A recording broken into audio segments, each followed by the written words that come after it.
Selamat datang di channel Mimin. Mimin baru di dunia komik. Jika ada kurangnya, Mimin mohon maaf. Gak usah berlama-lama lagi, langsung masuk saja ke ceritanya.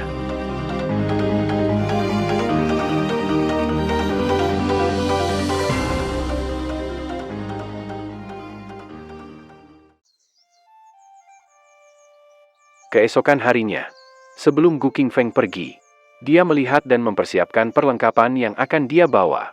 Ketika melihat senjatanya, Gu Qingfeng merasa kalau itu sedikit berlebihan.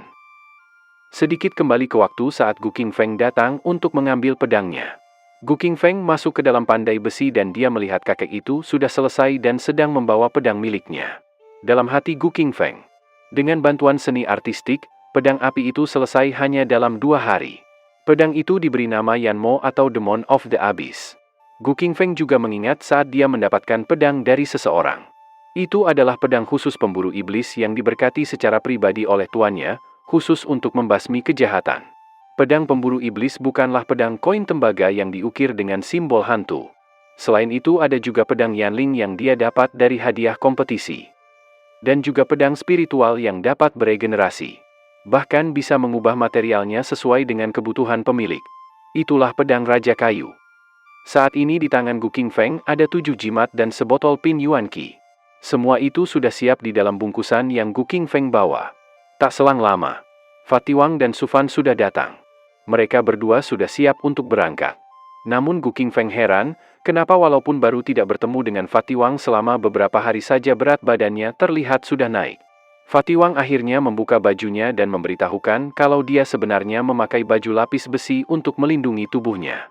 Gu Qingfeng heran kenapa Fatiwang memakai baju besi setebal itu. Apakah dia masih bisa berjalan? Setelah itu mereka pun berangkat.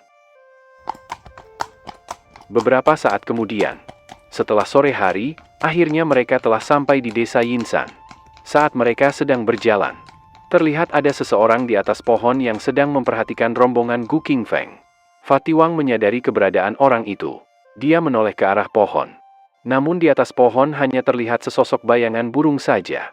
Fatiwang lega karena yang ada di sana ternyata hanyalah seekor burung pelatu.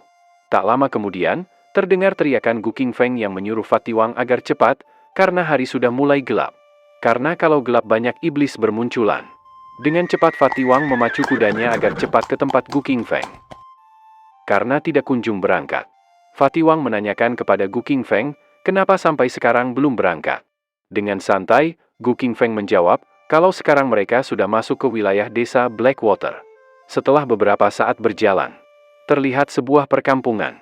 Akhirnya mereka telah sampai di desa Blackwater. Mungkinkah desa sedamai ini memiliki iblis? Tanya Gu Qingfeng penasaran setelah melihat kondisi desa itu yang terlihat sangat damai.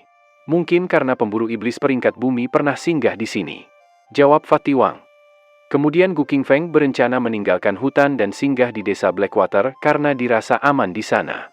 Dengan senyuman percaya diri dan juga tangan kirinya yang sudah memegang salah satu pedangnya, Gu Qingfeng sudah siap untuk pergi ke sana. Gu Qingfeng dan kedua temannya sudah masuk ke dalam kota. Gu Qingfeng terkejut mendapati dirinya bertemu dengan seseorang, namun orang itu terus berjalan tanpa memperhatikan kehadiran Gu Qingfeng di sana. Gu Qingfeng lega karena kedatangan mereka tidak membuat perhatian orang-orang tertuju ke arahnya. Namun saat akan melanjutkan perjalanannya, tiba-tiba, Gu Qingfeng dihadang oleh orang yang tadi yang langsung menyambut mereka. Orang itu tahu kalau Gu Qingfeng dari Biro Penindasan Iblis. Orang itu memperkenalkan dirinya. Dia adalah Hu Liang, seorang kepala desa Blackwater. Gu Qingfeng menyuruh Liang agar tidak terlalu formalitas kepada dirinya. Tak lupa Gu Qingfeng juga memperkenalkan dirinya, dia seorang pemburu iblis peringkat kuning dari Biro Penindasan Iblis. Dan mulai dari sekarang, Gu Qingfeng akan menangani semua masalah yang berkaitan dengan iblis di desa itu. Kepala desa memuji kehebatan Gu Qingfeng, yang sudah mencapai peringkat kuning di usianya yang masih muda. Kemudian kepala desa mengajaknya berjalan mengikutinya sambil bicara. Kepala desa mengatakan jika kedatangan Gu Qingfeng sangat tepat waktu. Gu Qingfeng menyuruh kepala desa untuk mengatakan apa yang terjadi. Kepala desa pun mulai menjelaskan. Nah, masalah ini sudah ada sejak sebulan yang lalu. Desa Blackwater dulunya sangat damai, namun sebulan yang lalu, angin hitam tiba-tiba menyapu desa. Angin hitam melahap anak-anak. Pada awalnya, Tidak ada yang terlalu memperhatikan, mengira itu adalah hewan liar yang membawa mereka pergi. Lagi pula, kami memiliki banyak gunung dan tentu saja, banyak hewan liar di sini. Tetapi kemudian, di hari-hari berikutnya, beberapa anak hilang lagi, bahkan ada yang hilang dari rumah mereka. Beberapa mengklaim mereka melihat hembusan angin hitam bertiup, begitu kuat sehingga mereka tidak bisa membuka mata. Kemudian, ketika mereka membuka mata, anak-anak itu sudah tidak ada.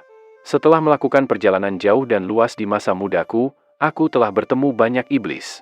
Aku menyimpulkan bahwa anak-anak yang hilang ini diambil oleh iblis dan kami melaporkannya ke Biro Penindasan Iblis. Itu adalah tugas yang pernah dikerjakan oleh Tuan Yang. Namun anehnya, setelah Tuan Yang pergi, tidak ada lagi iblis dan tidak ada lagi anak yang hilang. Tampaknya iblis itu memang hanya sementara, seperti yang dikatakan pemburu iblis peringkat bumi itu, dan sekarang telah pergi. Gu Qingfeng terkejut mendengar penjelasan dari kepala desa. Namun karena hari masih pagi dan hari ini cukup cerah, Gu Qingfeng menyuruh kepala desa untuk pergi dulu dan dia akan menyusul nanti. Sekarang, Gu Qingfeng berniat pergi ke hutan untuk melihat-lihat, apakah memang benar sudah tidak ada iblis di sana. Tapi kepala desa khawatir dengan keadaan Gu Qingfeng. Dia takut terjadi apa-apa terhadap Gu Qingfeng. Namun dengan tenang, Gu Qingfeng meyakinkan kepala desa, kalau dia tidak akan apa-apa, karena tidak ada iblis di hutan lagi. Seperti yang dikatakan kepala desa tadi. Gu Qingfeng, Fatiwang dan Sufan pun berdiri tegak, bersiap memasuki hutan demi tugas mereka. Mereka pun bersiap untuk pergi. Namun saat akan berangkat, Gu Qingfeng dihentikan oleh Fatiwang. Fatiwang tersenyum, namun dalam senyumannya, tersirat maksud tersembunyi di dalamnya. Fatiwang mempunyai usul. Karena beberapa hari tidak ada gangguan dari iblis. Jadi, kenapa mereka tidak kembali saja dan melapor? Gu Qingfeng agak kesal. Dia menyuruh Fatiwang untuk pergi jika ingin pergi. Tapi Gu Qingfeng akan menginap malam ini. Namun, jika Fatiwang benar-benar pergi, maka Gu Qingfeng akan melaporkan kalau Fatiwang lari dari tugasnya. Dalam hatinya, Gu Qingfeng berpikir jika dia masih ingin bertemu dengan iblis dan naik level karenanya. Mendengar ancaman dari Gu Qingfeng, keringat Fatiwang mengucur deras di wajahnya. Akhirnya Fatiwang akan ikut. Namun dia meminta Gu Qingfeng di depan, sedangkan Fatiwang dan Sufan berada di belakang dan menjaga dari belakang. Tiba-tiba dari arah lain, terdengar suara seseorang yang membuat mereka kaget oleh teriakan seseorang yang menawarkan jajanan. Pemuda itu menjajakan manisan yang katanya rasanya sangat lezat. Gu Qingfeng dan Sufan hanya melihat saja ke arah penjual itu. Namun pandangan mereka berpindah ke arah lain. Mereka melihat Fatiwanglah yang tertarik untuk membelinya. Terlihat wajah Fatiwang yang benar-benar sudah tak bisa menahan ingin membelinya. Sufan ingin mencegahnya. Tapi ternyata Gu Qingfeng justru menginginkannya juga. Hal itu benar-benar membuat Sufan terkejut. Fatiwang paham. Kemudian, Fatiwang berlari untuk mengejar pedagang itu. Sufan masih melihat ke arah Gu Qingfeng. Gu Qingfeng bertanya kenapa Sufan melihatnya. Gu Qingfeng hanya heran, ternyata Fatiwang bisa berlari secepat itu. Karena sangat ingin membelinya, bahkan Fatiwang berlari sampai melompat melewati tembok yang tinggi, dan akhirnya Fatiwang berhasil menemukan penjual manisan itu. Dia benar-benar sangat bersemangat dan berlari lebih cepat lagi. Setelah Fatiwang pergi, Gu Qingfeng mengajak Sufan untuk segera pergi. Namun Gu Qingfeng menyadari sesuatu. Dia tahu ada iblis di sana. Kemudian Gu Qingfeng berlari mengejar Fatiwang. Setelah sampai di persimpangan jalan, Gu Qingfeng memanggil Fatiwang dengan keras. Akhirnya, Gu Qingfeng berhasil menemukan Fatiwang. Namun ada yang aneh dengan Fatiwang. Dia duduk sendiri di sana. Tak lama kemudian, Sufan datang. Tapi Fatiwang menunjuk ke arah dinding di depannya. Dia yakin kalau penjual permen itu lari ke sana dan menghilang di sana. Gu Qingfeng berpikir sejenak. Dia berpikir, kalau itu, mungkin adalah mekanisme tersembunyi. Fatiwang dan penjual itu pergi ke gang yang sama. Gu Qingfeng yakin kalau orang itu adalah kultivator di alam energi sejati. Sebab jika kultivasinya di bawah itu, Fatiwang pasti bisa melihat gerakannya, karena Fatiwang saat ini berada di alam ke-8 alam pengumpulan Qi. Gu Qingfeng berpikir kalau penjual permen ini adalah iblis. Namun dia tidak mempunyai buktinya. Saat melihat ada anak-anak yang sedang bermain, Gu Qingfeng yakin mereka pasti tahu sesuatu. Kemudian Gu Qingfeng bertanya pada salah satu anak di sana. Dia memegang kuncir rambutnya dan bertanya, apakah anak itu melihat orang yang mencurigakan di sana? Namun anak itu malah mencurigai rombongan Gu Qingfeng yang mencurigakan, karena mereka yang tiba-tiba bertanya dan sama sekali tidak memberi uang untuk pertanyaannya. Melihat tingkah anak itu, Fatiwang kesal dan langsung maju untuk menghajarnya. Namun tindakan Fatiwang itu dihentikan oleh Sufan. Tapi saat melihat ke arah Sufan, dia hanya diam memandang ke depan. Sesuai permintaan anak itu, Gu Qingfeng memberinya beberapa koin dan menanyakan, di mana penjual permen yang tadi lewat sana. Anak itu tertawa, dia sama sekali tidak melihat ada penjual permen yang lewat di sana. Gu Qingfeng merasa telah dibodohi oleh anak kecil. Padahal anak itu sama sekali tidak melihat penjual itu, dan dia masih saja meminta uang padanya. Gu Qingfeng mengatakan jika jelas-jelas tadi dia lewat di samping anak itu dan menawarkan permen pada mereka. Jadi mana mungkin mereka tidak melihatnya. Dengan ini, Gu Qingfeng yakin jika penjual permen itu adalah iblis. Pendapat dari Gu Qingfeng langsung membuat Fatiwang dan Sufan terdiam sejenak. Tak lama kemudian, Gu Qingfeng menyadari sesuatu. Mereka baru menyadari, jika hari yang tadinya masih siang, kini langsung menjadi gelap. Setelah mengetahuinya, Fatiwang mulai panik. Dia mengajak Gu Qingfeng untuk segera lari dari sana selagi masih ada waktu. Gu Qingfeng menenangkan Fatiwang, dia akan tetap di sini dan tidak akan terjadi apa-apa kepada Fatiwang. Dalam hati Gu Qingfeng, aku tidak bisa pergi sekarang. Aku harus menyelidiki identitas penjual permen itu. Saat Gu Qingfeng dan Fatiwang masih berdebat, Sufan berpikir kalau ada sesuatu yang aneh di sana. Karena Fatiwang terus memegang tangan Gu Qingfeng dengan sekuat tenaga. Tangan Gu Qingfeng bahkan sampai bengkak. Fatiwang melakukan itu karena dia takut jika Gu Qingfeng akan meninggalkannya. Tiba-tiba pundak Fatiwang dipegang oleh seseorang dari belakang dan langsung membuatnya sangat terkejut ketakutan. Ternyata, orang itu adalah kepala desa. Walaupun sudah tahu kalau itu adalah kepala desa, Fatiwang tetap saja ketakutan dan bersembunyi di belakang Gu Qingfeng. Ternyata kepala desa datang untuk menjemput mereka karena di rumahnya sudah disiapkan makanan. Jika tidak keberatan, Gu Qingfeng dan yang lainnya diminta untuk ikut bersamanya. Gu Qingfeng pun menyetujuinya, karena jika Gu Qingfeng menolaknya, itu akan sangat tidak sopan. Kemudian, kepala desa itu menyuruh mereka untuk mengikutinya. Fatiwang masih saja ketakutan, dia meminta Gu Qingfeng agar jangan makan di sana. Menurut Fatiwang, desa ini dikutuk. Jadi mereka harus pergi lebih awal sebelum hal yang tidak diinginkan terjadi. Gu Qingfeng kesal dan menyuruh Fatiwang untuk diam. Kemudian Gu Qingfeng melihat ke arah anak-anak tadi. Ternyata mereka sudah tidak ada di tempatnya. Fatiwang yang juga mengetahuinya, dia langsung berteriak kalau anak-anak tadi hilang. Namun sekali lagi, Gu Qingfeng menyuruhnya untuk diam. Dengan santainya, Gu Qingfeng mengatakan kalau pedagang permen dan 3 anak nakal tiba-tiba menghilang. Menurutnya ini adalah tantangan dari iblis. Kepala desa tidak tahu kalau ada anak-anak di sana. Setelah kejadian dulu, tidak ada orang tua yang membiarkan anak-anaknya untuk keluar di malam hari. Mereka terkejut mendengar ucapan dari kepala desa. Kemudian Gu Qingfeng berkata dalam hati, jika kepala desa tidak berbohong, berarti anak-anak dan penjual tadi adalah iblis semuanya. Setelah itu, Gu Qingfeng melihat ke arah kepala desa dan berkata, kepala desa, aku paling tidak suka dibohongi. Namun kepala desa mengatakan, walaupun dia punya 100 nyali pun, dia tidak akan berani berbohong kepada Gu Qingfeng. Dalam hati Gu Qingfeng, aku rasa ada yang tidak beres dengan kepala desa ini. Sepertinya, seluruh warga juga tampak mencurigakan. Kemudian Gu Qingfeng mengajak mereka untuk melakukan sebuah eksperimen. Mereka semua akhirnya berunding. Gu Qingfeng mengatakan apakah nanti saat mereka berbalik secara bersama-sama, apakah kepala desa masih ada di sana, ataukah juga menghilang. Dan benar saja, saat mereka berbalik arah, kepala desa itu sudah tidak ada lagi di sana, dan cuma ada seekor burung saja. Burung itu pun terbang tinggi meninggal mereka bertiga yang masih diliputi oleh rasa penasaran. Mengetahui kepala desa tiba-tiba menghilang begitu saja, Fatiwang lagi-lagi ketakutan. Dia langsung melompat ke arah Sufan. Fatiwang berteriak-teriak memanggil Gu Qingfeng, dan menanyakan apakah Gu Qingfeng baik-baik saja. Gu Qingfeng terlihat sangat marah, dia berkata, persetan denganmu. Kau anak tua. Aku sudah mengatakannya sebelumnya, aku benci dibohongi. Aura biru terpancar dari tubuh Gu Qingfeng yang membuat Fatiwang dan Sufan panik dan berkeringat dingin. Gu Qingfeng berteriak bahwa dia hanya ingin makan manisan, namun dia tidak mendapatkannya, dan penjualnya malah menghilang.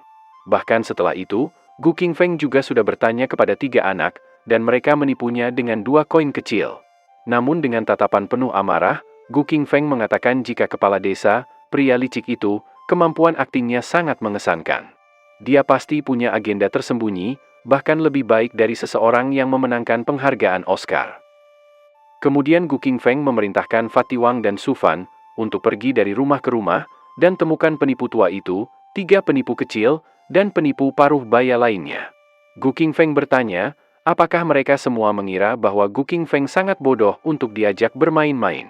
Gu Qingfeng memperingatkan mereka, agar tidak membiarkan Gu Qingfeng menangkap mereka, atau Gu Qingfeng pasti akan menghukum mereka dengan berat. Kemudian mereka mulai mencari di semua tempat. Gu Qingfeng telah mencari, namun tidak ada seorang pun di rumah manapun di sisi timur. Kemudian Gu Qingfeng bertanya kepada Fatiwang, bagaimana dengan dia? Fatiwang mengatakan jika dia juga sama, di sisi barat sama sekali tidak ada orang satupun. Namun sifat pengecut Fatiwang kembali muncul. Dia merasa kepala desa itu sangat menakutkan. Haruskah mereka kembali dan meminta bantuan? Fatiwang memanggil Gu Qingfeng karena dia sama sekali tidak merespon. Saat itu, Gu Qingfeng sedang memikirkan sesuatu. Dalam hati Gu Qingfeng, sejak kita memasuki desa, belum ada satu orang pun. Mungkinkah ini ilusi? Sistem, kenapa aku tidak menjadi lebih kuat setelah terjebak dalam ilusi? Sistem memberitahukan bahwa Gu Qingfeng menjadi lebih kuat ketika diserang oleh iblis. Sistem ini akan membiarkan host mengetahuinya sendiri. Gu Qingfeng bingung. Dia hanya diam saja. Sistem kembali melanjutkan. Baiklah, biarkan saya jelaskan, lihat ke atas. Ada 2 kemungkinan. Pertama, ini bukan ilusi iblis, tetapi sesuatu yang dibuat oleh manusia. Kedua, ini adalah ilusi iblis, tapi ini seperti kamuflase karena tidak membahayakanmu, jadi, sistem tidak bereaksi. Dalam hati Gu Qingfeng, tidak merugikan diriku sendiri? Itu masuk akal. Di penjara biro penekan iblis, aku jatuh pada ilusi mata iblis. Ia mencoba mengendalikanku, menyebabkan reaksi sistem. Setelah menjinakkan iblis mata, aku masih bisa menggunakannya untuk memberikan ilusi pada diriku sendiri. Karena tidak menyerangku. Kali ini aku tidak terluka, jadi sistem tidak bereaksi. Kemudian Gu Qingfeng mulai mencabut pedangnya. Dia berniat melakukan sesuatu. Sedangkan Fatiwang dan Su Fan bingung dengan apa yang akan dilakukan oleh Gu Qingfeng. Dalam hati Gu Qingfeng, aku ingin melihat apa yang membuatmu begitu istimewa. Kemudian Gu Qingfeng mengajak Fatiwang dan Su Fan untuk pergi ke hutan tulang yang layu. Gu Qingfeng, Fatiwang, dan Su Fan mulai berjalan menyusuri gelapnya hutan tulang layu. Perjalanan mereka untuk mencari Huliang sang kepala desa, dan yang lainnya, hanya diterangi oleh obor di tangan mereka untuk memecah gelapnya malam. Tak lama kemudian, kesunyian hutan tulang layu dipecahkan oleh teriakan dari Gu Qingfeng, yang terus saja memanggil Huliang, agar dia segera keluar dari persembunyiannya. Gu Qingfeng berlari sembari mengibas-ngibaskan api di tangannya untuk menerangi sisi gelap yang ingin dia lihat. Bahkan, Gu Qingfeng sampai berpindah dari sisi satu ke sisi lainnya untuk menemukan Huliang. Dan itu dia lakukan terus-menerus sembari terus meneriakkan nama Huliang. Karena sudah terus mencari ke sana kemari dan tidak juga kunjung menemukannya. Gu Qingfeng sangat marah, dia mengancam Huliang dan ketiga anak kecil itu, bahwa dia pasti akan menemukan mereka, walaupun mereka bersembunyi di tempat manapun. Karena tak kunjung menemukannya dan khawatir dengan keadaan Gu Qingfeng, Su Fan mencoba memanggil Gu Qingfeng. Namun, Gu Qingfeng sudah dirasuki oleh amarahnya, sehingga dia tidak mendengar panggilan dari Su Fan. Karena mereka tetap ingin bermain petak umpet dengan Gu Qingfeng, maka Gu Qingfeng memperingatkan mereka agar mereka bersembunyi dengan baik. Jika tidak, saat Gu Qingfeng menemukan mereka, maka Gu Qingfeng akan menghabisi mereka. Kini Gu Qingfeng terlihat seperti iblis. Aura hitam keluar dari tubuhnya, begitu juga dengan gigi taringnya yang memanjang. Su Fan terkejut melihat Gu Qingfeng. Dia merasa Gu Qingfeng saat ini seperti iblis. Dia terlihat sangat mengerikan. Tapi, Su Fan justru merasa sangat aman bersama dengan Gu Qingfeng. Tiba-tiba sebuah perintah terucap dari mulut Gu Qingfeng, dia mengajak Su Fan dan Fatiwang agar segera pergi dari sana. Sebab mereka tidak menemukan iblis itu di sana. Su Fan berpikir jika di masa lalu, ketika divisi Biro Penindasan Iblis melakukan musi, tim manapun pasti berhati-hati. Apalagi saat menghadapi iblis yang licik dan berbahaya. Mereka sangat takut jika mereka akan kalah. Tapi beda dengan Gu Qingfeng, situasinya benar-benar terbalik. Menghadapi iblis yang telah menghancurkan tim Biro Penindasan Iblis tingkat mistik, dia sama sekali tidak lari dan mundur. Bahkan Gu Qingfeng benar-benar mencari iblis itu. Su Fan mengagumi Gu Qingfeng, dia yakin kalau Gu Qingfeng adalah seorang pahlawan. Setelah melihat kemarahan Gu Qingfeng saat iblis itu menipunya, Su Fan berpikir bahwa mereka tidak bisa menipu Gu Qingfeng di masa depan, sebab dia yakin jika melakukannya, maka dia akan menerima konsekuensinya. Setelah lama berpikir, akhirnya Su Fan dan Fatiwang paham dan segera mengikuti perintah Gu Qingfeng. Namun Gu Qingfeng sudah berjalan duluan dan meninggalkan Su Fan dan Fatiwang di belakang. Mereka pun panik dan segera berlari mengejar Gu Qingfeng. Di sisi lain, di tengah lebatnya hutan tulang layu, terlihat sesosok bayangan dengan mata menyala mengeluarkan api yang sedang bersembunyi di balik sebuah pohon dan sedang mengamati Gu Qingfeng. Bayangan di balik pohon itu heran, dia tak percaya bahwa Gu Qingfeng sama sekali tidak memiliki rasa takut.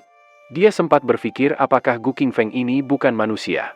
Namun, jika dia membiarkan Gu Qingfeng begitu saja, maka dia dapat mengganggu anak Dewa Darah. Bayangan itu berpikir jika dia harus menghabisi Gu Qingfeng, namun itu akan menarik perhatian dari Biro Penindasan Iblis seperti terakhir kali. Jika itu terjadi lagi, maka ini hanya akan membuang-buang waktu saja. Bayangan itu masih punya waktu untuk mengganggu dan menakuti mereka agar pergi, namun tidak dengan anak Dewa Darah. Tapi setelah lama berpikir, akhirnya bayangan itu lebih memilih untuk mengikuti Gu Qingfeng terlebih dahulu dan akan melakukan tindakan selanjutnya nanti. Kembali ke sisi Gu Qingfeng. Setelah beberapa saat berjalan, Gu Qingfeng dan yang lainnya telah sampai di sebuah makam. Gu Qingfeng berjalan maju dan melihat kondisi tempat itu. Berdasarkan pengalamannya saat bermain game dulu, biasa tempat seperti itu adalah tempat pertempuran dengan bos. Setelahnya, Gu Qingfeng mencoba memukul dan menendang beberapa batu nisan agar ada yang keluar. Tentu saja kelakuan Gu Qingfeng itu membuat Su Fan dan Fatiwang sangat terkejut. Karena tak ada yang keluar, Gu Qingfeng berpikir, dia yakin jika ada yang salah tentang ini, atau dia yang salah mengartikannya. Namun sepertinya, tidak ada yang salah di sana. Namun di sisi lain, Fatiwang membuat keributan. Dia tiba-tiba terjatuh dan berteriak. Hal itu membuat Gu Qingfeng penasaran dan bertanya apakah Fatiwang sakit. Jika tidak sakit, Gu Qingfeng meminta Fatiwang jaga dia lebih jantan lagi dan berhenti berteriak-teriak seperti itu setiap saat. Fatiwang menunjuk ke arah batu bisan di hadapannya.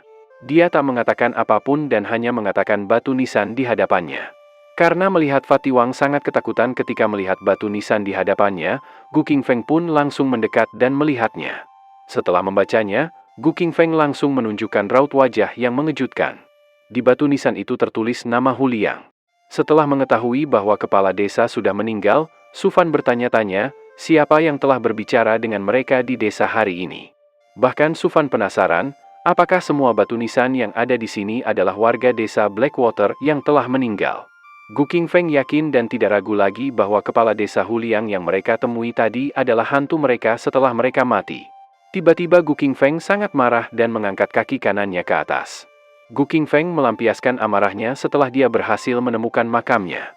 Apalagi mereka sampai berani-berani berpura-pura mati di hadapannya. Dengan satu kali tendangan saja, nisan kepala desa langsung hancur dan berhamburan ke udara. Gu Qingfeng benar-benar melampiaskan amarahnya pada nisan itu.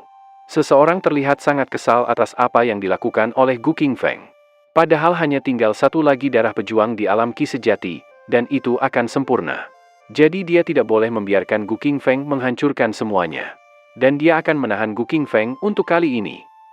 Tak mengetahui apa yang akan terjadi padanya.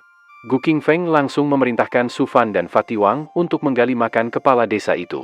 Gu Qingfeng ingin melihat triak apa yang telah dimainkan oleh orang tua itu. Sontak saja, perintah Gu Qingfeng itu membuat Su Fan dan Fatiwang sangat ketakutan dan enggan melakukannya. Fatiwang mencoba memohon kepada Gu Qingfeng agar tidak usah menggali makam, sebab mitos mengatakan, jika mereka menggali makam, maka mereka akan tersambar petir. Tapi dengan menggunakan pedangnya, Gu Qingfeng mengancam mereka berdua jika tidak mau melakukannya, maka dia yang akan melakukannya dengan pedang itu kepada mereka berdua. Setelah menerima ancaman dari Gu Qingfeng, akhirnya mereka berdua bersujud dan akan melakukan perintah Gu Qingfeng dengan senang hati. Beberapa saat kemudian, terlihat sebuah lubang yang cukup besar hasil galian dari Su Fan dan Fatiwang. Mereka menggali dengan cukup cepat. Setelah beberapa kali menggali lagi, Akhirnya tugas mereka pun telah selesai. Sebuah peti mati dengan diselimuti aura ungu yang menakutkan pun berhasil ditemukan oleh mereka berdua. Fatiwang pun melaporkan jika tugas mereka telah selesai. Tak butuh waktu yang lama, Gu Qingfeng langsung melompat turun dan mendarat di atas peti mati itu, sehingga tutupnya hancur berantakan. Di dalamnya terlihat sesosok mayat yang terbujur kaku tak bergerak. Gu Qingfeng terus mengamati mayat itu yang terus mengeluarkan aura ungu dari tubuhnya. Tiba-tiba, mata mayat kepala desa pun terbuka dan kedua tangannya terangkat ke atas, kemudian mayat kepala desa pun bangun yang langsung mengejutkan Gu Qingfeng karena menurut Gu Qingfeng, kepala desa telah menjadi zombie. Tak lama kemudian aura yang dikeluarkan mayat kepala desa semakin banyak dan membuat tubuhnya terangkat dan melayang di udara. Hal itu membuat mereka bertiga menjadi waspada dengan situasi yang ada di hadapan mereka. Tak perlu berpikir panjang, Gu Qingfeng langsung melompat ke arah kepala desa setelah Gu Qingfeng dibuat kesal olehnya. Kaki Gu Qingfeng telah berada tepat di depan wajah mayat kepala desa. Dan dengan sedikit tendangan dari Gu Qingfeng, mayat kepala desa pun terlempar jauh ke belakang.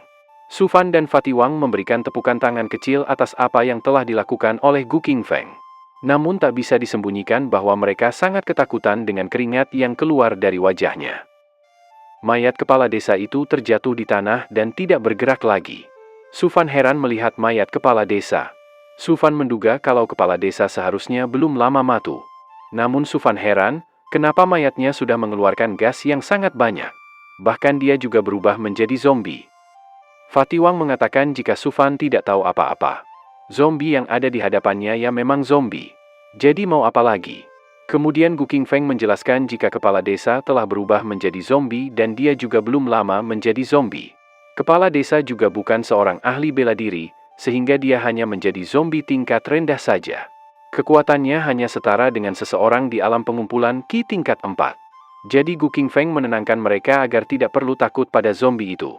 Sembari melihat ke arah mayat kepala desa, Su Fan mengatakan, jika intuisinya benar, maka orang yang berbohong pada mereka adalah hantu dari Huliang. Sedangkan zombie yang mereka lihat sekarang adalah mayatnya yang telah berubah menjadi zombie dan sama sekali tidak memiliki kesadaran. Jadi menurut Su Fan, kepala desa bukanlah dalang utama dalam kejadian ini. Gu Qingfeng paham, jadi jika memang bukan kepala desa dalangnya, maka Gu Qingfeng tidak akan buang-buang waktu dengan si Huliang. Namun, tak lama kemudian, aura yang terpancar dari tubuh Huliang semakin banyak dan menyebar ke segala arah. Hal itu sangat mengejutkan mereka bertiga. Sedangkan, di sisi lain, terlihat sebuah tangan yang keluar dari dalam tanah akibat aura yang dipancarkan dari tubuh Huliang. Bahkan tak hanya satu tangan saja yang keluar. Beberapa pasang tangan pun keluar dari makam penduduk desa Blackwater. Zombie dari mayat-mayat penduduk desa Blackwater mulai berjalan menuju ke arah kelompok Gu Qingfeng. Mereka mulai menyadari dan melihat ke belakang. Namun setelah mengetahuinya, mereka bertiga sangat terkejut dan hanya bisa membuka mulut mereka lebar-lebar. Zombie-zombie itu mulai datang mendekat dan mengepung Gu Qingfeng dan yang lainnya. Gu Qingfeng tak menyangka bahwa zombie yang datang sangat banyak sekali. Dia berpikir, berapa banyak warga desa Blackwater sehingga zombie yang hidup sampai segini banyaknya. Gu Qingfeng memukul dan menendang salah satu zombie yang ada di hadapannya. Zombie yang ditendang Gu Qingfeng pun terlempar jauh ke belakang. Tak hanya Gu Qingfeng saja yang melakukan perlawanan, bahkan Su Fan pun juga melakukan hal yang sama dengan menendang zombie yang menyerangnya. Selain itu, Su Fan juga menjawab pertanyaan Gu Qingfeng dengan mengatakan jika jumlah penduduk desa Blackwater ada lebih dari 500 orang. Menurut Gu Qingfeng, ini tidak buruk juga.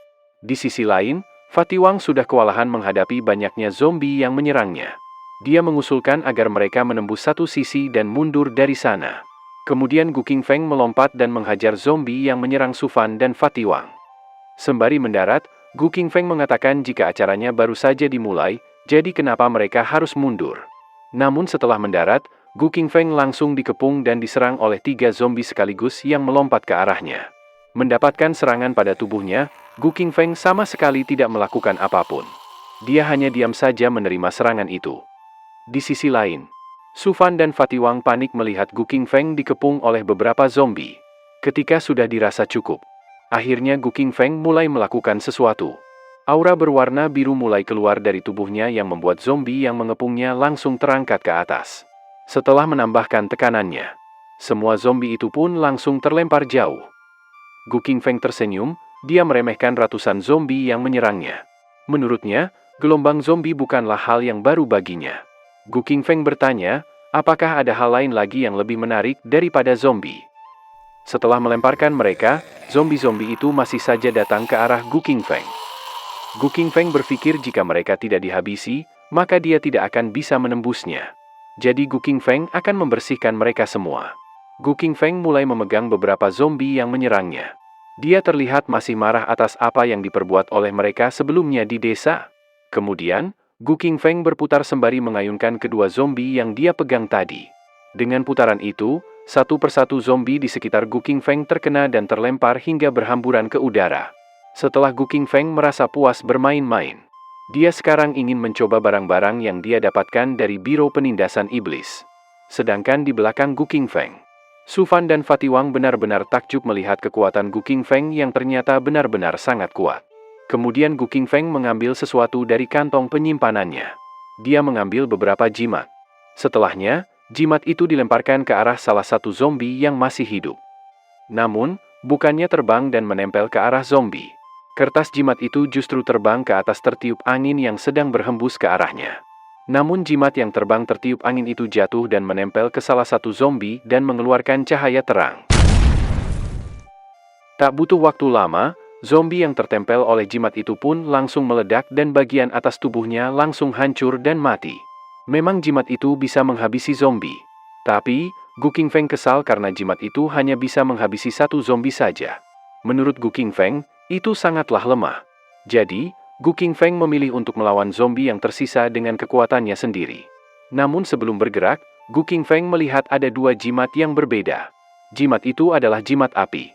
Melihat jumlahnya lebih sedikit dari yang lainnya, Gu Qingfeng yakin jika jimat itu lebih kuat dari jimat lainnya. Gu Qingfeng mencoba jimat api itu, dia melemparkan salah satu jimat api itu ke arah kerumunan zombie. Jimat itu melayang dan jatuh di tengah-tengah gerombolan zombie yang sedang berjalan. Api mulai keluar dari jimat itu. Tak lama kemudian, ledakan yang dahsyat terjadi di sana. Berkat ledakan dahsyat itu, semua zombie yang tersisa pun akhirnya sudah tewas semuanya. Su Fan lega karena semuanya sudah berakhir. Sedangkan Fatiwang, dia yakin jika Gu Qingfeng adalah ahli yang tersembunyi. Namun Gu Qingfeng berpikir, jika dia tidak memiliki keterampilan pengendalian api, maka jimat api itu tidak akan berguna. Bahkan Gu Qingfeng hanya akan mendapatkan kerugian saja dari kehilangan jimat itu.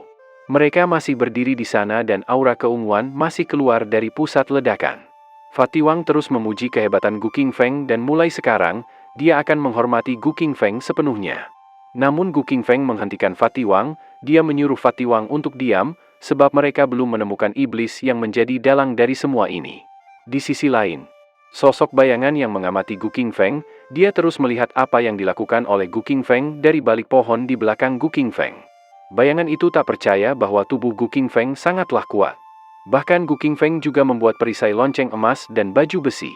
Sosok itu yakin kultivasi Gu Qingfeng jauh lebih tinggi dari prajurit ranah ki sejati biasa. Bayangan itu sangat yakin jika tubuh Gu Qingfeng bisa memenuhi kebutuhan yang dibutuhkan oleh anak Dewa Darah. Dengan ini, sosok itu tidak perlu repot-repot lagi memancing Biro Penindasan Iblis tingkat mistik untuk datang ke sana lagi.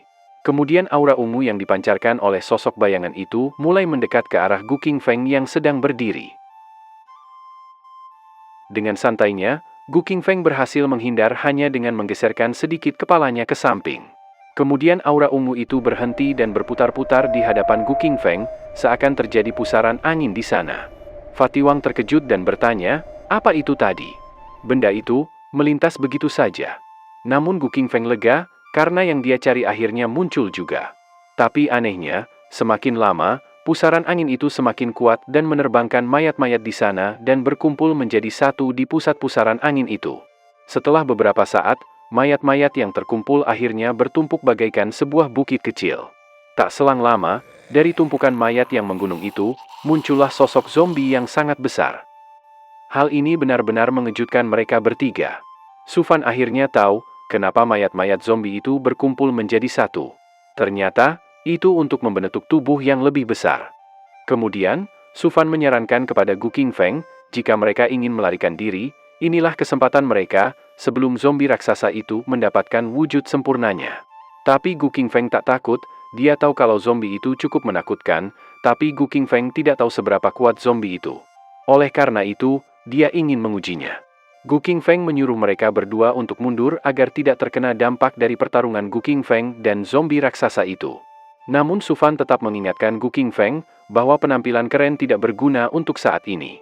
Apalagi setelah Su Fan melihat betapa besarnya zombie itu setelah tubuhnya sempurna. Su Fan yakin kalau perisai Golden Bell mungkin tidak akan bisa memblokir serangan dari zombie sebesar itu. Kemudian zombie raksasa itu merong sangat keras dan langsung berlari cepat menuju ke tempat Gu Qingfeng. Namun sebelum sampai, ada sebuah serangan yang mengenai perut bagian kanan dari zombie itu. Perut zombie itu hancur oleh ledakan itu. Langkah zombie raksasa itu terhenti dan melihat ke arah perutnya. Gu Qingfeng tak percaya monster ini terlalu lemah, bahkan satu jimat api saja dapat menimbulkan kerusakan sebanyak ini. Tapi hal yang mengejutkan terjadi, luka pada perut zombie itu perlahan mulai pulih dan kembali menutup dengan rapat dan kembali seperti semula. Gu Qingfeng tak percaya, ternyata zombie itu memiliki skill penyembuhan yang sangat cepat. Melihat keterkejutan Gu Qingfeng, Su Fan mencoba menjelaskan. Dia mengatakan jika seekor monster gabungan seperti zombie raksasa yang ada di hadapan mereka saat ini, biasanya memiliki satu inti kehidupan dalam tubuhnya. Jadi, hanya dengan menghancurkan inti tersebut, monster itu dapat dihancurkan. Menurut Su Fan, monster ini terbuat dari mayat-mayat zombie yang berkumpul menjadi satu. Jadi, pasti intinya berada di kepalanya. Di antara 500 kepala itu, pasti ada satu inti di dalamnya. Tapi bagi Gu Qingfeng, mencari satu persatu itu cukup lama, dia tidak punya banyak waktu untuk melakukannya. Jadi dia hanya akan melakukan satu serangan yang kuat saja menggunakan pedangnya dan menghancurkan seluruh kepala zombie yang ada di sana.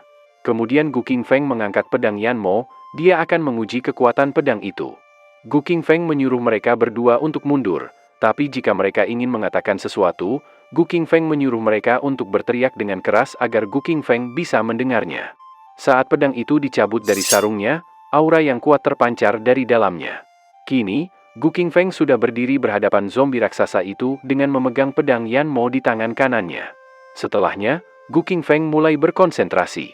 Dia mulai mengangkat pedangnya ke atas, dan percikan api mulai keluar dari pedang itu. Kemudian, Gu Qingfeng menebaskan pedang itu ke arah zombie itu. Terlihat lintasan tebasan api yang melesat cepat ke arah zombie raksasa yang hanya diam saja melihat serangan itu mengarah padanya. Sebelum ledakan terjadi, Gu Qingfeng berkata kepada Su Fan dan Fatiwang. Dia menanyakan, apakah mereka berdua ingin melihat kembang api. Gu Qingfeng mengucapkan itu dengan senyuman percaya diri. Tak lama kemudian, ledakan dahsyat pun terjadi pada zombie raksasa itu. Sedangkan Gu Qingfeng dan Fatiwang menatap cahaya terang akibat ledakan dari zombie itu. Gu Qingfeng menyeringai puas atas kerjanya yang cukup hebat karena berhasil meledakkan zombie besar itu. Melihat kehebatan Gu Qingfeng, Su Fan bertanya, apakah benar, Gu Qingfeng saat ini berada di alam pengumpulan Qi tingkat 4? Fatiwang juga merasakan hal yang sama. Dia yakin kalau sebenarnya, Gu Qingfeng adalah ahli tersembunyi yang mengalami kehidupan di antara mereka. Namun, Gu Qingfeng membantahnya bahwa dia bukan orang yang dimaksud oleh Fatiwang dan dia juga saat ini masih di tingkat 4 alam pengumpulan Qi. Namun ketika melihat api yang ditimbulkan oleh serangan dengan pedang Yanmo, yang sampai saat ini belum padam juga. Gu Qingfeng tahu jika itu diakibatkan oleh minyak yang sangat kuat dari pedang Yanmo. Gu Qingfeng akan memberikan hadiah kepada kakek pandai besi itu ketika dia kembali nanti. Kali ini Gu Qingfeng semakin percaya diri lagi setelah berhasil mengalahkan zombie raksasa dengan mudah. Dia masih akan mencari iblis yang menipunya, dan akan terus mencarinya sampai ketemu. Fatiwang dan Su Fan pun akan mengikuti Gu Qingfeng dan mendukung apa yang akan dia lakukan. Walaupun sebenarnya Fatiwang berkeringat menahan rasa takutnya. Beberapa saat kemudian, mereka bertiga sudah berjalan meninggalkan makam. Mereka berjalan menyusuri hutan di gelapnya malam. Fatiwang merasa kewalahan mengimbangi kecepatan Gu Qingfeng, dia meminta Gu Qingfeng agar menurunkan kecepatannya. Sedangkan, sosok yang mengamati mereka dari tadi, dia merasa kesal dan harus menunjukkan kekuatannya yang sebenarnya. Ini juga akan menjadi kesempatan yang baik untuk menguji seberapa batas kekuatan Gu Qingfeng dan akan melaporkan kembali kepada anak Dewa Darah. Kembali ke sisi Gu Qingfeng. Dia bertanya kepada Su Fan, karena dia sudah banyak membaca buku. Gu Qingfeng bertanya, apakah menurut Su Fan, mereka tak akan dapat menemukan hantu Huliang karena ada sesuatu yang tersembunyi di hutan tulang layu itu. Fatiwang panik, dia menyadari bahwa Sufan tidak ada di sampingnya. Fatiwang mengira kalau Sufan tersesat dan bertanya kepada Gu Qingfeng apakah mereka harus kembali untuk mencarinya. Namun, Gu Qingfeng kembali bertanya kepada Fatiwang, apakah dia percaya kalau Sufan tersesat. Fatiwang mengatakan kalau dia tidak percaya. Karena Sufan adalah bawahan Gu Qingfeng, dan dia juga yang membawanya ke tempat itu. Maka Gu Qingfeng akan mengambilnya kembali dengan tangannya sendiri. Fatiwang mengangkat jempolnya, dia tahu bahwa dia tidak salah memilih Gu Qingfeng sebagai atasannya.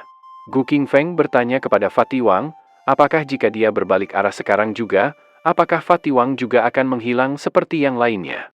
Mendengar pertanyaan itu, sontak saja Fatiwang terkejut. Lalu dia melompat ke arah Gu Qingfeng dan memeluk Gu Qingfeng dengan erat. Dia langsung memohon kepada Gu Qingfeng agar dia tidak berbalik. Sebab Fatiwang khawatir jika dia juga akan menghilang. Gu Qingfeng menenangkan Fatiwang. Tidak akan terjadi apa-apa padanya, sebab dia sudah mengetahui polanya. Gu Qingfeng hanya akan berbalik sebentar dan dengan cepat akan kembali berbalik, sehingga Fatiwang tidak akan menghilang. Menurut Gu Qingfeng, ini adalah satu-satunya cara mereka untuk bisa mengetahui kemana Sufan dan orang yang menipunya pergi. Kemudian, Gu Qingfeng langsung melepaskan pelukan Fatiwang dan langsung berbalik arah. Namun, Fatiwang sangat ketakutan dan memohon agar Gu Qingfeng tidak berbalik arah. Dia benar-benar sangat takut akan menghilang. Gu Qingfeng tidak mendengarkan Fatiwang dan berbalik arah. Setelah dirasa cukup, Gu Qingfeng langsung membalikkan badannya kembali, dan Gu Qingfeng mendapati tubuh Fatiwang sudah dibawa oleh gelembung seperti air yang sangat besar. Gelembung air itu membawa tubuh Fatiwang ke belakang dengan sangat cepat. Tentu saja, Gu Qingfeng tidak akan membiarkan Fatiwang dibawa pergi. Lagi pula, ini adalah kesempatannya untuk dapat menemukan Sufan dan orang yang telah menipunya. Gu Qingfeng berlari dengan sangat cepat mengejar Fatiwang. Gu Qingfeng ikut masuk ke dalam bola air itu dan ikut diseret ke tempat lain.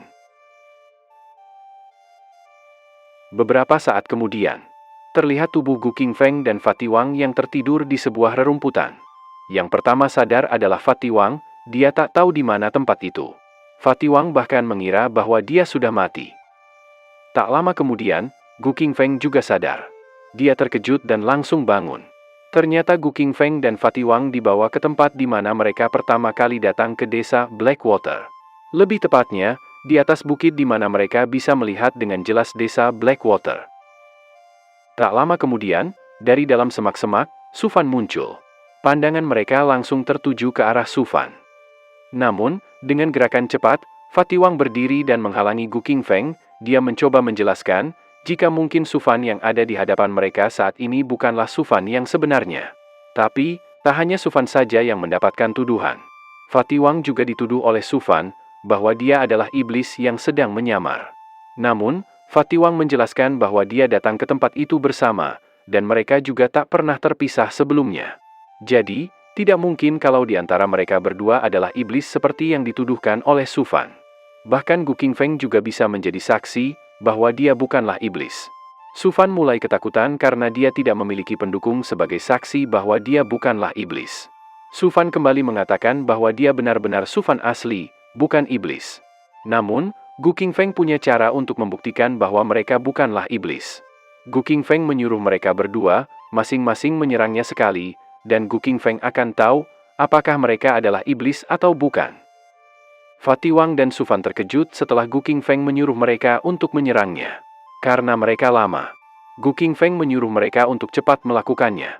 Gu Qingfeng yakin bahwa mereka tidak akan bisa melukainya, sebab teknik Golden Bell dan baju besinya sudah sempurna. Dalam hatinya, sebenarnya, Gu Qingfeng akan mengandalkan sistemnya untuk membedakan mana bawahannya yang asli dan mana yang iblis. Gu Qingfeng ingin menyelesaikan masalah ini dengan cepat dan segera menangkap penipu yang telah menipunya sebelumnya. Akhirnya, Fatiwang dan Sufan sudah mengeluarkan senjata mereka masing-masing dan bersiap menyerang Gu Qingfeng. Tapi yang mereka lakukan, tentu saja hanya menyerang Gu Qingfeng dengan menyentuhkan pedangnya saja ke tubuh Gu Qingfeng. Namun, itu saja sudah cukup bagi Gu Qingfeng. Kemudian Gu Qingfeng bertanya kepada sistem, apakah mereka berdua benar-benar manusia. Sistem mengkonfirmasi bahwa mereka berdua 100% adalah manusia. Kemudian, Gu Qingfeng mengatakan analisa yang telah dia buat. Gu Qingfeng mengatakan bahwa mereka berdua adalah manusia. Fatiwang lega, akhirnya dia benar-benar membuktikan bahwa dia adalah seorang manusia. Begitu juga dengan Sufan. Namun, Sufan mengatakan jika bahwa dia yang pertama kali datang ke tempat itu. Jadi sebelumnya, Sufan sudah terlebih dahulu mempelajari tempat itu dengan seksama. Tempat itu adalah apa yang telah ditulis dalam buku sebagai domain Yin. Dengan serentak, Gu Qingfeng dan Fatiwang terkejut karena tempat itu adalah wilayah Yin. Sufan menjelaskan, jika domain Yin adalah dimensi alternatif yang terlepas dunia nyata. Beberapa iblis yang kuat dan berbakat dapat menggantung ruang nyata dengan kekuatan mereka sendiri, dan membentuk domain mereka sendiri yang unik. Iblis-iblis ini juga dapat beresonansi dengan aturan langit dan bumi melalui bakat mereka sendiri, sehingga mengganggu ruangan nyata. Gu Qingfeng sedikit berpikir jika ini sama sekali tidak masuk akal secara logis. Mereka tidak sekuat Grandmaster, namun mereka dapat menyesuaikan diri dengan aturan langit dan bumi. Yang menjadi pertanyaan Gu Qingfeng adalah, Grandmaster saja tidak bisa, lalu, kenapa mereka bisa? Sembari melihat ke atas, Sufan mengatakan jika itulah yang dia tidak mengerti. Ada kemungkinan, dunia ini telah dikuasai oleh iblis. Fatiwang kesal karena mereka masih saja memikirkan hal seperti itu. Padahal masih ada hal yang lebih penting lagi, yaitu keluar dari tempat itu. Jadi, lebih baik mereka mencari cara bagaimana cara keluar dari sana. Sembari batuk-batuk, Gu Qingfeng bertanya-tanya, untuk apa gunanya domain Yin itu? Apakah hanya untuk menjebak dan menahan mereka di sana agar mereka tidak pergi? Sufan menjelaskan, jika mereka ingin keluar dari domain Yin, maka mereka harus memahami aturan domain Yin terlebih dahulu. Tiba-tiba, Gu Qingfeng berlari menuju ke desa. Dia menganggap bahwa domain itu hanyalah ruang pelarian. Lagi pula, iblis kali ini cukup istimewa. Gu Qingfeng berharap jika iblis itu mau menurunkan bakat atau keterampilan yang bagus untuknya. Sembari berlari mengejar Gu Qingfeng, Fatiwang bertanya kepada Sufan, apakah ada hal lain yang perlu mereka perhatikan di tempat itu. Sufan mengatakan, jika hal penting itu adalah, jangan berbuat gegabah. Hal yang sangat kecil, bahkan dapat menimbulkan konsekuensi yang sangat serius. Tiba-tiba terdengar suara Gu Qingfeng yang telah menemukan orang yang dia cari.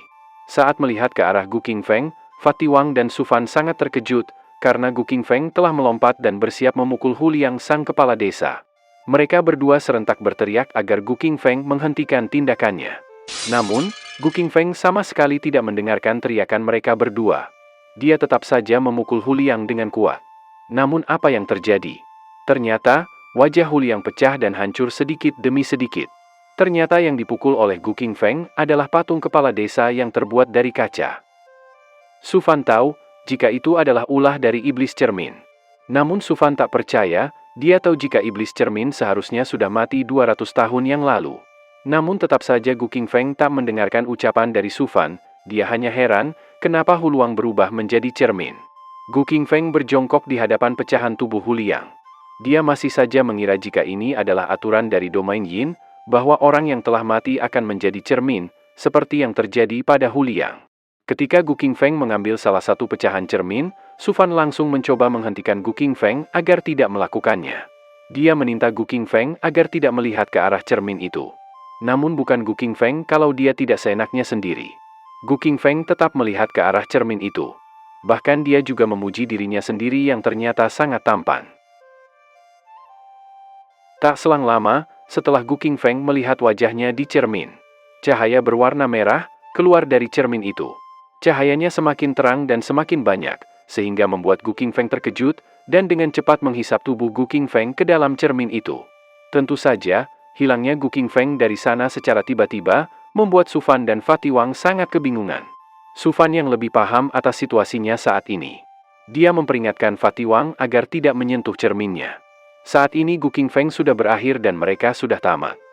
Karena masih belum paham, Fatiwang bertanya, di mana Gu Qingfeng sekarang? Fatiwang juga bertanya, apa yang telah lakukan kepada Gu Qingfeng?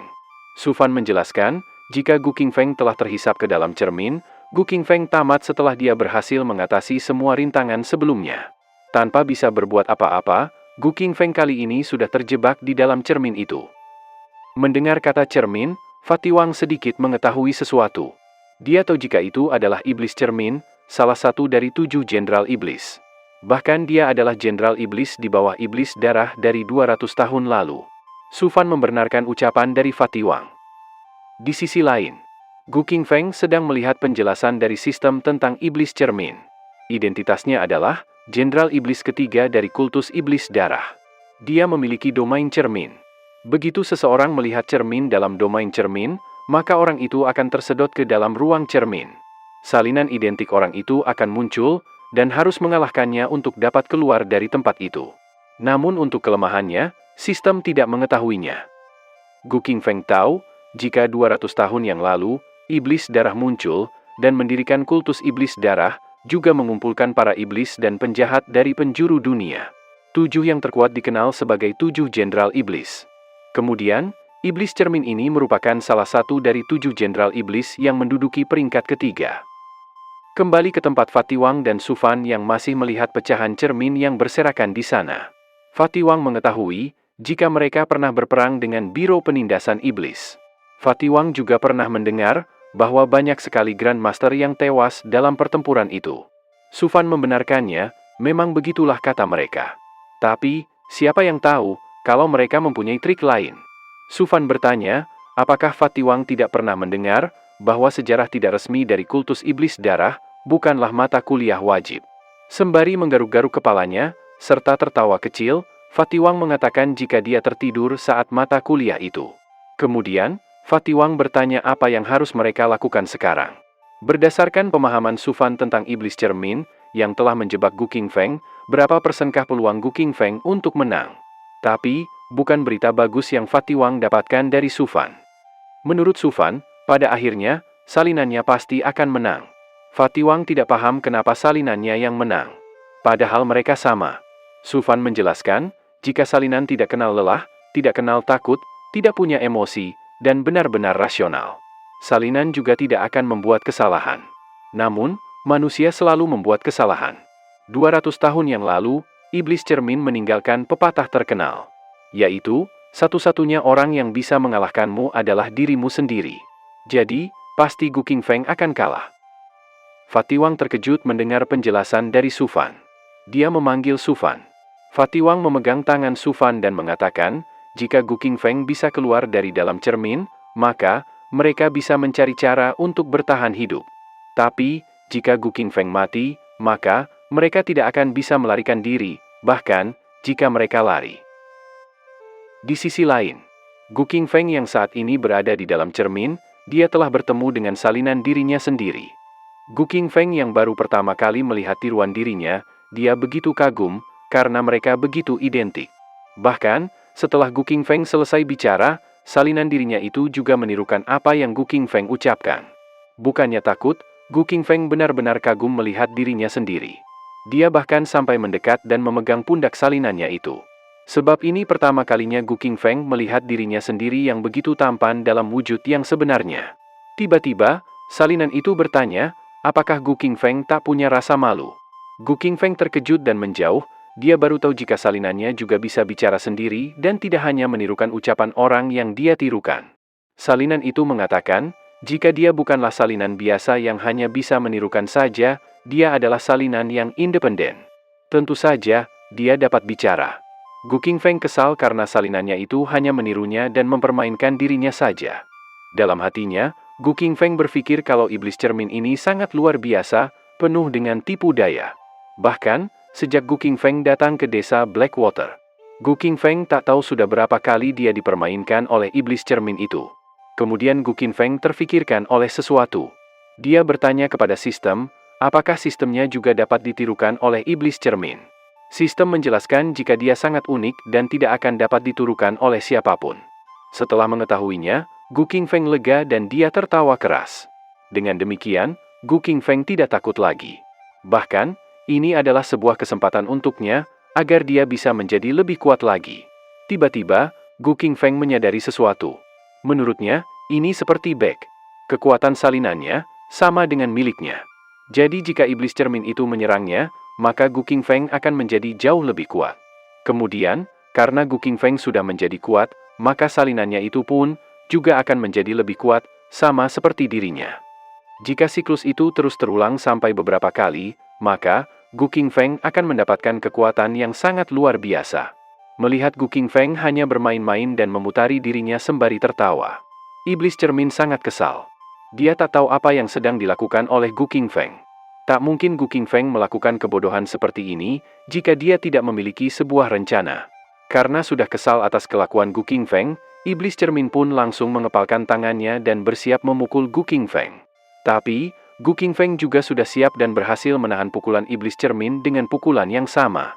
Karena kekuatan mereka sama. Jadi, mereka sama-sama terpental ke belakang. Gu Qingfeng tak menyangka bahwa iblis cermin itu juga dapat menyalin perisai Golden Bell miliknya. Gu Qingfeng mulai penasaran, apakah tiruan itu juga memiliki pedang Raja Kayu seperti miliknya. Kemudian, Gu Qingfeng mengeluarkan pedangnya dan menancapkannya ke lantai. Setelah pedang itu tertancap, Gu Qingfeng mulai mengucapkan mantra. Setelahnya, muncul sebuah tanaman dari lantai cermin di bawah Gu Qingfeng. Tak hanya itu saja. Di beberapa sisi, terhadir retakan di lantai cermin. Lalu, muncul tanaman dari retakan itu dan mengepung iblis cermin. Tiba-tiba, dunia cermin itu berubah menjadi hutan yang sangat lebat. Sedangkan iblis cermin sudah tertangkap oleh tanaman yang mengepungnya sebelumnya. Gu Qingfeng mengatakan jika ini adalah salah satu teknik dari pedang Raja Kayu, meskipun peringkat pedang Raja Kayu sudah turun. Namun walaupun begitu, teknik itu tidak boleh diremehkan, walaupun itu adalah dirinya sendiri. Tapi, dengan mudahnya iblis cermin menghancurkan tanaman yang menjeratnya. Sehingga dia berhasil membebaskan diri. Tak hanya sampai di situ saja. Iblis cermin juga menunjukkan kekuatan lainnya. Tanaman yang tadi menjeratnya, kini diselimuti oleh aura hitam dan terjadi ledakan di sana. Kemudian, Gu Qingfeng kembali menarik akar tanamannya dan kembali membentuk pedang Raja Kayu. Kali ini tak hanya Gu Qingfeng saja yang menggunakan elemen kayu, bahkan iblis cermin pun sama, dia sekarang berdiri di atas kayu yang dia buat. Kemudian Gu Qingfeng kembali menyerang, dia menggunakan teknik pedang matahari satu karakter. Tebasan pun dilepaskan ke arah iblis cermin. Kekuatan tebasan dari pedang Gu Qingfeng tak main-main. Pohon di sekitar Gu Qingfeng yang dilewati oleh lintasan pedangnya juga langsung terkena dampaknya. Pohon itu langsung terpotong bagaikan tisu. Namun, iblis cermin berhasil menahan serangan Gu Qingfeng dengan teknik yang sama. Lintasan tebasan itu saling berbenturan. Karena sama-sama kuat, kedua teknik pedang itu terus saling mendorong, hingga membentuk sebuah pusaran energi berwarna hitam dan putih yang terus membesar, dan menghancurkan benda-benda di sekitarnya. Setelah gelombang pusaran energi itu menghilang, terlihat kedua orang itu masih berdiri tegak, dan tidak terdampak oleh serangan itu. Gu Qingfeng tak menyangka bahwa iblis cermin juga memiliki kemampuan manipulasi api miliknya. Iblis cermin tak menjawabnya, dia justru menanyakan, apakah Gu Qingfeng sekarang merasa putus asa setelah dia mengetahuinya. Dengan santainya Gu Qingfeng berpura-pura menjawab jika dia sangat putus asa. Tiba-tiba Gu Qingfeng berbaring di tanah, dan dengan wajah bodohnya, Gu Qingfeng meminta iblis cermin untuk segera menyerangnya. Hal itu Gu Qingfeng lakukan karena dia sudah mengetahui bahwa iblis cermin dapat menggunakan skill api miliknya. Iblis cermin tak langsung melakukan apa yang Gu Qingfeng minta. Dia sedikit waspada. Iblis cermin bertanya, trik apa yang sedang Gu Qingfeng coba lakukan? Dengan santainya, Gu Qingfeng mengatakan kalau iblis cermin saat ini sudah mengetahui apa yang Gu Qingfeng miliki. Jadi kenapa Gu Qingfeng harus membuat trik? Kembali, Gu Qingfeng meminta iblis cermin untuk segera menyerangnya. Iblis cermin mengira kalau Gu Qingfeng sudah menyerah dan ingin segera dihabisi olehnya. Namun Gu Qingfeng hanya tidak tertarik saja dengan semua ini. Jadi, Gu Qingfeng meminta iblis cermin agar tidak bicara bohong lagi. Dalam hatinya, Gu Qingfeng berpikir bahwa iblis cermin sudah sangat kuat. Jadi, dia tidak harus bermain-main lagi untuk hal yang tidak berguna. Oleh karena itu, Gu Qingfeng hanya akan menunggu saja untuk menjadi lebih kuat. Sembari berjalan mendekat, iblis cermin mengetahui jika kekuatannya saat ini sama dengan Gu Qingfeng. Bahkan jika Gu Qingfeng ingin bermain kotor, iblis cermin sama sekali tidak takut. Tak ragu lagi, iblis cermin langsung menyerang Gu Qingfeng dengan tiruan pedang Raja Kayu. Akar-akar kayu mulai muncul di sekitar tubuh Gu Qingfeng. Tapi, Gu Qingfeng masih saja santai dan tidak melakukan apapun. Kali ini, tubuh Gu Qingfeng benar-benar sudah terikat kuat dan semakin kuat oleh akar kayu dari iblis cermin. Setelahnya, iblis cermin melompat ke arah Gu Qingfeng. Iblis cermin mendarat tepat di atas tubuh Gu Qingfeng dan langsung memukul Gu Qingfeng. Tapi, setelah iblis cermin memukul di sana-sini dan tak ada efek apapun pada Gu Qingfeng. Gu Qingfeng langsung menyuruh iblis cermin untuk menggunakan teknik pedang matahari untuk menyerangnya. Gu Qingfeng mengatakan, Jika hanya dengan serangan tingkat Grandmaster yang menggunakan pedang matahari serta menggunakan api jahat tulang saja yang bisa menembus pertahanannya. Iblis cermin pun baru sadar jika ada teknik itu. Tanpa ragu lagi, iblis cermin mengeluarkan api jahat tulang. Api itu melesat dan masuk ke tubuh iblis cermin. Tak disangka, ternyata iblis cermin dapat mengendalikan api jahat tulang dengan sangat baik. Senyuman jahat pun muncul di wajah iblis cermin. Kemudian, iblis cermin melepaskan skill api jahat tulang. Gu Qingfeng pun pura-pura menebak kalau yang ada di hadapannya saat ini adalah iblis cermin yang sebenarnya. Iblis cermin membenarkannya. Gu Qingfeng paham, dia tahu kalau iblis cermin adalah peringkat ketiga dari 7 jenderal iblis. Provokasi Gu Qingfeng berhasil. Iblis cermin marah dan mengatakan kalau dia adalah yang kedua. Iblis cermin menjelaskan, dalam hal kekuatan dan bakat, bagaimana mungkin dia bisa kalah dari si idiot itu? Iblis cermin mendeklarasikan bahwa dia adalah komandan kedua di bawah Raja Iblis Darah. Setelah mendengarkan apa yang dikatakan oleh iblis cermin, Gu Qingfeng akhirnya tahu bahwa ada konflik internal di dalam 7 jenderal iblis. Sekali lagi Gu Qingfeng memprovokasi iblis cermin dengan menyebut iblis cermin sebagai jenderal ketiga yang ingin menjadi yang kedua. Gu Qingfeng bertanya, kenapa dia ada di sini? Iblis cermin marah dan langsung menancapkan pedangnya ke tanah. Iblis cermin memuji kehebatan Gu Qingfeng.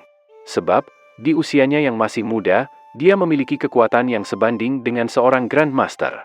Iblis cermin menawar, jika Gu Qingfeng mau menyerah kepadanya, dan membantunya dengan rencana besarnya untuk menghidupkan kembali Raja Iblis Darah.